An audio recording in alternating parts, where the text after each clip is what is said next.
உங்களுடைய தங்கம், வெள்ளி, வைர நகைகளை உடனே செல் பண்ணுமா? நம்பிக்கையான நிறுவனம் Max Gold. Call 04445454545. Max Gold, cash for gold.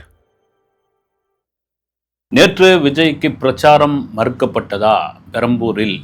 அதை தாண்டி ஏன் அங்கே பல்ல நோண்டிங்க அப்படின்ற ஒரு கேள்வியும் அவர் ஒரு எக்ஸ் வலைதளத்தில் கேட்டிருந்தாரு. அது எப்படிங்க நாங்கள் பிரச்சாரத்தை மறுப்போம்? நீங்கள் முறைப்படி அனுமதி கேட்டிருந்தா அந்த பிரச்சாரத்துக்கான அனுமதி கிடைச்சிருக்கும்.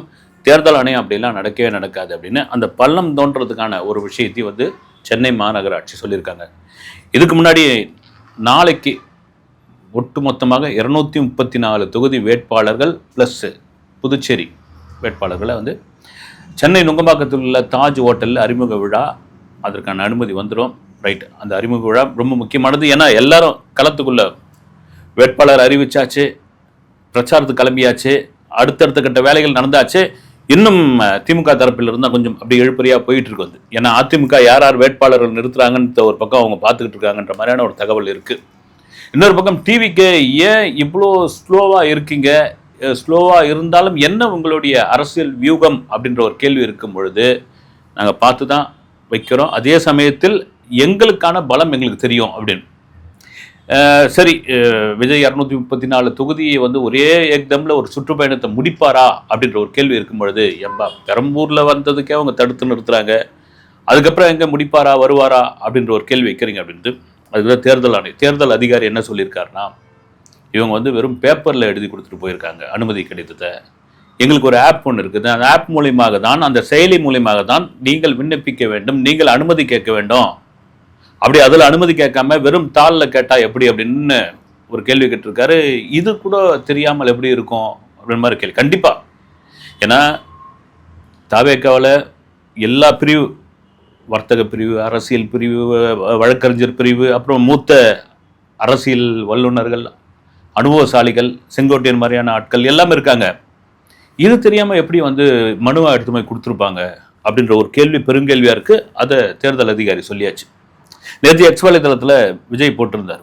அதுவும் குறிப்பாக பெரம்பூரில் இந்த முல்லை நகர் பகுதியில் பஸ் ஸ்டாண்டு பக்கத்தில் நான் பிரச்சாரம் பண்ணுறதுக்காக அனுமதி கேட்டிருந்த அந்த இடத்துல திடீர்னு பள்ளம் தோண்டி வச்சுருக்கீங்க, அப்புறமா அந்த பேரிகார்ட் போட்டு தடுத்து வச்சுருக்கீங்க என்னன்னு கேட்டதுக்கு, அது திடீர்னு பள்ளம் தோண்டல, அது திட்டமிட்டு தோண்டல, அந்த இடத்துல ஒரு குழாய் உடைப்பு, குடிநீர் குழாய் உடைப்பு ஏற்பட்டு போச்சு, ஒரு சின்ன பகுதியை தான் நாங்கள் பிளாக் பண்ணி வச்சுருந்தோம், அதை சரி செஞ்சாச்சு உடனடியாக, இவருக்காக பிரச்சாரத்துக்காக நாங்கள் தடுக்கலை அப்படின்னு அது ஒரு விளக்கம். இல்லை நேற்றுலாம் ஒரு பெரிய விஷயமா என்ன போயிட்டு இருந்ததுன்னா, தொடர்ச்சியாக அது மாதிரி பிரச்சாரத்துக்கு, விஜய் பிரச்சாரத்திற்கு தடை ஏற்பட்டால் அல்லது பிரச்சார பயணத்தை ஏதாவது வகையில் நிறுத்த ஆரம்பித்தால் அல்லது அதற்கு இடையூறாக இருந்தால் விஜயே போயிட்டு டெல்லியில் போயிட்டு இந்திய தேர்தல் ஆணையம் முன்னாடி உட்காந்து ஒரு நாள் அடையாள உண்ணாவிரதம் இருக்க போவதாகவும் ஒரு தகவல் இருக்கு. ஏன்னா நேஷனல் மீடியாக்கள் முழுக்க விஜயை சுற்றி அப்படி கவனிச்சுட்டு இருக்காங்க இந்த தேர்தலில்.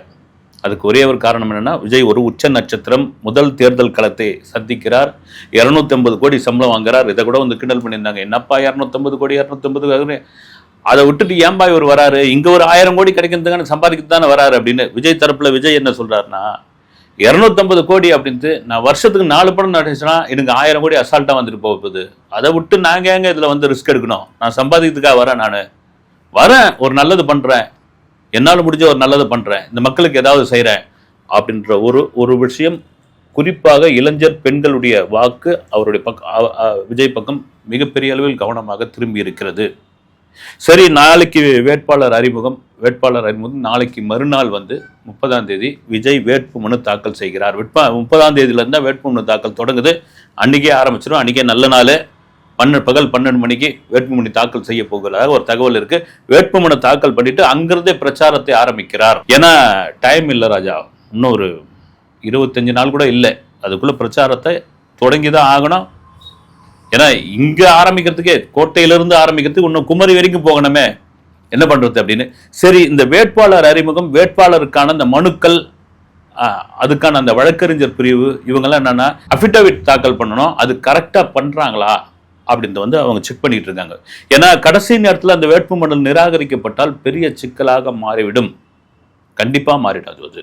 அது ஒரு பக்கம் இருக்கிறதுனால ஓகே, என்ன தடம் வந்தாலும் சரி, என்னது வந்தாலும் நம்ம பார்த்துருவோன்னு இப்போ பெரம்பூர் தொகுதியை ஏன் விஜய் குறி வைத்திருக்கிறார்? பெரம்பூர் தொகுதி இப்போ நட்சத்திர அந்தஸ்து பெற்ற ஒரு தொகுதியாக மாறி இருக்கிறது.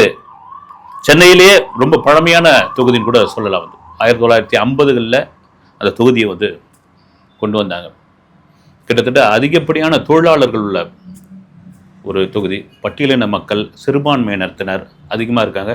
மிக முக்கியமான ஒரு விஷயம், சிபிஎம் 3 முறை அங்கே ஆட்சி பண்ணியிருக்காங்க, எம்எல்ஏ வந்திருக்காங்க. சிபிஎம்ஏ, திமுக, அதிமுக. இந்த முறை என்ன ஆகிப்போச்சு, அதிமுக அப்படியே ஒதுங்கி தன்னுடைய கூட்டணி கட்சியான பாமகவுக்கு பெரம்பூர் அப்படி ஒதுக்கிட்டாங்க. இது கூட ஒரு விமர்சனமாக பண்ணிட்டு இருக்காங்க. மறைமுகமாக எடப்பாடி விஜய்க்கு சப்போர்ட் பண்ணுறாரு, விஜய்க்கு ஒரு மறைமுகமான ஒரு ஆதரவு கொடுக்குறாரு. குறிப்பாக தாவேகா வெற்றிக்கு சில இடங்கள்ல அவரே இதை எடுத்துக்கிட்டோம்பா அப்படின்ற அளவுக்கு விட்டு கொடுக்குறாரு. ஒருவேளை தாவேகா ஏடிஎம்கேவோட பி டீமா இருக்குமோ அப்படின்னு இப்போ ஒரு பக்கம் எங்கெங்கேயோ பி டீம் சுற்றி இப்போ இங்கே வந்தாச்சு அப்படின்னு பாமக தரப்புல திலகபாமா அப்படின்ற ஒரு வேட்பாளர் நிற்க வைக்க போறாங்க. நாம் தமிழர் ஆல்ரெடி நிற்க வச்சாச்சு. நாம் தமிழர் அவர் ஒரு பக்கம் அடிச்சு தூள் கிளப்பிட்டு இருக்காரு. பிரச்சாரம் திருத்தணியில் ஆரம்பிச்சு அவர் போயிட்டு இருக்காரு. அப்படிதாங்க எங்க தலைவரும் ஒரு பிரச்சார பயணத்துக்கு கிளம்ப போகிறார். அந்த பிரச்சார பயணத்துக்கு முதல் தடையா முட்டுக்கட்டியா நின்று போச்சு அப்படின்னு, அந்த முட்டுக்கட்டியா நின்னதா முதல் தடையா வந்ததா அதுக்கு யார் காரணத்தை தாண்டி 30ஆம் தேதி ஆரம்பிச்சிடுறாரு. அதேதான் பெரம்பூர், அண்ணா நகர், வில்லிவாக்கம், கொளத்தூர், மிக முக்கியமாக விஜயோடைய தொகுதி தான் விருகம்பாக்கம் தொகுதி அதிகப்படியான சினிமாக்காரர்கள் உள்ள தொகுதி விருகம்பாக்கம் தொகுதி. அந்த விருகம்பாக்கம் தொகுதியில் அவருடைய பிரச்சாரம் எதை மாதிரியா இருக்கும், குறிப்பாக சினிமாக்காரர்களுடைய ஆதரவு அவருக்கு எப்படி இருக்கும், அவர்களுக்கு இந்த தொகுதியில் என்ன பண்ணுவேன், தொகுதியோட பிரச்சனையை பேச போகிறாரா, இது ஒரு பக்கம் இருக்கும் பொழுது இன்னொரு பக்கம் சத்யராஜ் ஒரு நேற்று அந்த அமதிப்படை அதை ரீரிலீஸுக்காக ஒரு ப்ரெஸ் மீட்டில் பேசிகிட்டு இருக்காரு. பேசணுன்னு இந்த அமதிப்படையை பல விஷயங்கள் என்னால் மறக்கவே முடியாது, ஆனால் ஒரு பேட்டி என்னால் வாழ்நாளில் மறக்கவே முடியாது அப்படின்னாரு. என்னன்னா, அந்த படம் நடிச்சு முடிச்சு கொஞ்சம் காலம் பொறுத்து விஜய் ஒரு பேட்டி ஒன்று கொடுத்துட்டார். அதாவது அவர் என்ன சொல்கிறாருன்னா, அந்த சமயத்தில் என் மார்க்கெட் அப்படியே இறங்கிட்டு இருக்கு, தம்பி விஜய், அஜித் மாதிரியான நடிகர்லாம் பூம்னு அப்படி வளர்ந்துக்கிட்டு இருக்காங்க. அந்த நேரம் ஒரு நாளிதழுக்கு ஒரு பேட்டி ஒன்று கொடுத்தாரு.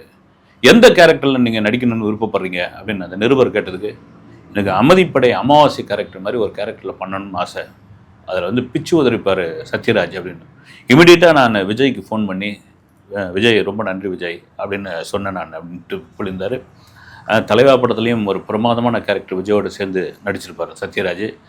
சத்யராஜுடைய மகள் திவ்யா ஏன்னு தெரில, விஜயை போகிற இடம் பூரா அட்டாக் பண்ணிக்கிட்டு எதிர்த்து பேசிக்கிட்டு இருக்காங்க. ஏறக்குறைய இது கூட பேசிக்கிட்டு இருக்காங்க. திமுக தரப்பில் திவ்யா சத்யராஜுக்கு அந்த தொகுதி கொடுக்க போகிறாங்க, விஜய்க்கு எதிராக களத்தில் இறங்க போகிறாங்க அப்படின்னு. அதெல்லாம் தாங்குவாங்களா என்னன்னு தெரியல. அப்படிலாம் முடிவு பண்ணிட முடியாது. அதில் நிறைய சீனியர் இருக்காங்க. நம்ம சொன்ன மாதிரி ரொம்ப பழமையான தொகுதி. இன்னும் கேட்டால் பார்த்தீங்கன்னா, விஜய் ரசிகர் மன்றம் இருக்கு இல்லைங்களா, அந்த ரசிகர் மன்றம் அங்கேருந்து தான் அங்கே ஆரம்பிச்சது. விஜயோடைய ரசிகர் மன்றமே வளர்ந்தது வட சென்னையில் தாங்க. நிறைய பேருக்கு தெரியாது. ஆரம்பத்தில் விஜயோடைய ரசிகர் மன்ற தலைவராக இருந்தவர் ஜெயசீலன், திருவொற்றியூரை சேர்ந்தவர். அவர் மீனவர், பக்காவாக ஸ்கெட்ச் போட்டு அந்த இது வளர்த்தவர் அவர். அதன் பிறகு அவர் இப்படி வெளியே போயிட்டார். மிக பிரமாதமான ஒரு நபர். குறிப்பாக வட சென்னை, அந்த ராயபுரம், பூக்கடை, இந்த பகுதியெல்லாம் பார்த்தீங்கன்னா ஒரு 90 காலகட்டங்களில், 2000 காலகட்டங்களில் விஜயோடைய அந்த ரசிகர் மன்ற கொடியெல்லாம் பல இடங்களில் பறந்துக்கிட்டு இருந்தது. அதனால் அது ஒரு பழமையான தொகுதி. அங்கு கிட்டத்தட்ட பார்த்தீங்கன்னா 75,000 வாக்காளர்கள், இளம் வாக்காளர்கள், அதிலும் முதல் வாக்காளர்கள் 35 வயதுக்கு உட்பட்ட வாக்காளர்கள் அப்படின் பொழுது விஜய்க்கு அது ஒரு ஃபேவராக இருக்கும் அப்படின்னு.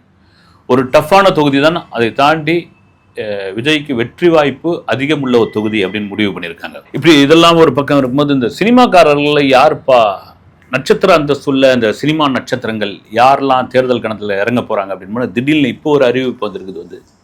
புதிய நீதி கட்சியினுடைய வேட்பாளர் ஏசி சண்முகம் அவருடைய கட்சி, புதிய நீதி கட்சியினுடைய வேட்பாளர் சுந்தர் சி மதுரை மத்திய தொகுதியில் வேட்பாளராக இறங்குகிறார் அப்படின்னு. ஏற்கனவே சமீப காலமாக பார்த்தீங்கன்னா, சுந்தர் சி ஏசி சண்முகம், அதை ஏசிஎஸ் அந்த நிறுவன தயாரிப்பில் தான் நிறைய படங்கள்லாம் முடியும். ஏறக்குறைய அவரும் ஒரு பார்ட்னராக இருக்காருன்ற மாதிரி இருக்குது. இன்னொரு பக்கம் பார்த்திங்கன்னா, ஜாதிய ரீதியாக அவர் பிள்ளை சமூகத்தை சேர்ந்தவர், ஆனால் ஜாதிய ரீதியாக அங்கே ஓட்டு கொடுத்துருக்காங்க அப்படின்னு. அவங்களுடைய மனைவி அவங்க திமுகவில் இருந்தாங்க, அதுக்கப்புறம் பிஜேபியில் இருந்தாங்க. இப்போ பிஜேபியில் இருக்காங்களா இல்லையான்னு தெரில. இப்படியா ஒரு பக்கம் இருக்கும்போது புதிய நீதி கட்சியில் அவர் நிற்கிறாரு. மதுரை தாங்குவாரா? கோயம்புத்தூரில் பிறந்து வளர்ந்தவர் அவர். மதுரைக்காரங்க ஓட்டு போடுவாங்களா? ரெண்டாவது, இங்கே படங்கள் பிஸியாக எடுத்துக்கிட்டு இருக்க ஒரு நபர். அவரும் வந்து நட்சத்திர வேட்பாளராக உள்ள களத்தில் இறங்கியிருக்காரு. இந்த தேர்தல் உண்மையிலேயே அனைவருடைய கவனமும் ஒட்டுமொத்தமாக விஜய் மீது தான் அப்படின்றத மாற்று கருத்து கிடையவே கிடையாது. அவர் மேலே தான் எல்லாருடைய ஃபோக்கஸும் இருக்க போகுது அப்படின்னு. இன்னொரு முக்கியமான ஒரு விஷயம் வந்திருக்குது வந்து இவர் அப்துல் கலாமோட முன்னாள் உதவியாளர் பொன்ராஜ் அவர்கள் மேலே வந்து ஒரு கம்ப்ளைண்ட் ஒன்று கொடுத்துருந்தாரு டிஜிபி ஆஃபீஸில் விஜய். அந்த கம்ப்ளைண்ட்டில் வந்து சரியாக சில விளக்கங்கள்லாம் கொடுக்கல. அவர் பொன்ராஜ் எந்த யூடியூப் சேனலில் பேசினார், எத்தனை நிமிஷம் பேசினார், எந்த பார்ட்டில் பேசினார், அது மாதிரி விளக்கங்கள் இல்லை. அதில் சில முக்கியமான ஆவணங்கள்லாம் அட்டாச் பண்ணல, வெறும் புகார் கடிதம் மாதிரி கொடுத்துருக்காங்க அப்படின்ற ஒரு டாக் இந்த பக்கம் ஓடிக்கிட்டு இருக்கு. சரி, விஜய் களத்தில் வந்துட்டார். எல்லாரும் ஒட்டுமொத்தமாக கவனிக்கிற ஒரு விஷயம் இருக்கும்போது விஜய்க்கான வெற்றி வாய்ப்பை ஏதாவது ஒரு வகையில் அதை டிஸ்டர்ப் பண்ணி தான் ஆகணும் அப்படின்னு எல்லாரும் தான் முடிவு பண்ணியிருக்காங்க. அவங்க கிடையாது, எல்லாரும் முடிவு பண்ணியிருக்காங்க. அதையெல்லாம் உடைச்சிக்கிட்டு விஜய் எந்த அளவிற்கு களத்தில் வரப்போகிறார், எப்படி அவருடைய வெற்றி வாய்ப்பு இருக்க போகிறது என்பதை பொறுத்திருந்து பார்ப்போம். அடுத்த வீடியோவில் சந்திக்கிறேன். நன்றி.